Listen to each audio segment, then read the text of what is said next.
En una época en la que las tardes eran rutina, él llegó para llenarla de ritmo, color y alegría. Domingo Bautista, con su estilo único, transformó la televisión dominicana y se convirtió en una de las voces más aclamadas del país. Hoy, en Trayectoria, recordamos el presentador que cambió la forma de animar la televisión y la forma de conectarnos con ella. El nombre legal mío es Domingo Peralta Bautista. Doña Providencia Bautista y mi padre, el señor Arsenio Peralta. Somos como 8 en total. Yo soy como el segundo o el tercero. Segundo. Yo nací en el sector de Villajuana. Yo llegué a Moca con 6 años de edad y retorné a la capital con 16. Y ahí comencé mis andanzas en todo este mundo que implicaba la gran ciudad. Pero yo me crié con mi abuela, doña Fefa. Mi papá era agricultor. Sembraba mucho plátano, se sembraba mucha yuca. Y yo de una u otra forma participaba. Cuando no era llevándole el desayuno a los trabajadores allá a la finca. Ese tipo de cosas, ¿no? Uno como muchacho al fin. A mi casa allá en Moca, en Hincha, llegó un tractor que papá compró. Recuerdo la marca Massey Ferguson. Entonces era para el movimiento, ¿no? El cuidado de la tierra. Entonces esos equipos tenían una rastra, le llaman rastra. Y yo un día de ponemano, con el tractor prendido y la rastra elevada, fui, pero cayó bruscamente. Por suerte que no hubo una situación de desgracia ni nada. Pero tú te imaginas que hubiese estado un trabajador ahí o algo. Porque yo era como muy ponemano, si se quiere. En ese campo, donde primero llegó un televisor, fue a mi casa, allá en La Rosa. Imagínate el acontecimiento que eso representó en un campo, llegar un televisor. Yo recuerdo que yo me convertí en empresario. Había un almacén allá en la casa del campo y yo colocaba el televisor en el almacén y cobraba 5 cheles por ver televisión a la gente que iba.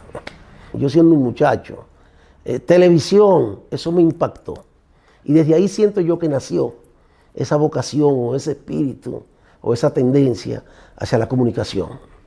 Un familiar nuestro vino a la capital y consiguió un trabajo en la Curacao, ganando 105 pesos mensuales. Estoy hablando de Melanio. Y eso allá en ese campo fue un acontecimiento y fue tema. Y eso despertó en mí y otros muchachos de generaciones el gran sueño de llegar a la capital. Llegué al Alonso de Espinosa, número 147, ahí en Villajuana. Yo entré a la Escuela República Dominicana en la primera etapa, en el sector de Villajuana. Luego pasé al Colegio Patrón San José, de doña Leticia Silié, una reputada educadora del país, que tenía ese colegio ahí en la avenida San Martín. Yo hice un curso de correspondencia, o por correspondencia, de reportero radial. En la difusora Panamericana, habían 2 escuelas internacionales en esa época, que se desarrollaron unos proyectos con algún auspicio del gobierno americano, ¿no? Para Latinoamérica, estaba enfocado así, ¿no? Y entonces, tanto la Enfield School, como la que yo estudié, periodismo, reporterismo radial, fueron importantes, ¿no? Para que muchos muchachos pues, se desarrollaran y se formaran. Entonces, mi primer contacto con la comunicación, si se quiere, ¿no? Fue ese curso de reportero radial que yo hice en la difusora Panamericana. El primer contacto que yo tengo con estos quehaceres fue precisamente Radio Televisión Dominicana, que para la época la dirigía el señor Ramón Lorenzo Perelló. Yo fui y opté por una beca, como le decían, o le decían también minuta. Una minuta era como una autorización a yo poder participar, ¿no?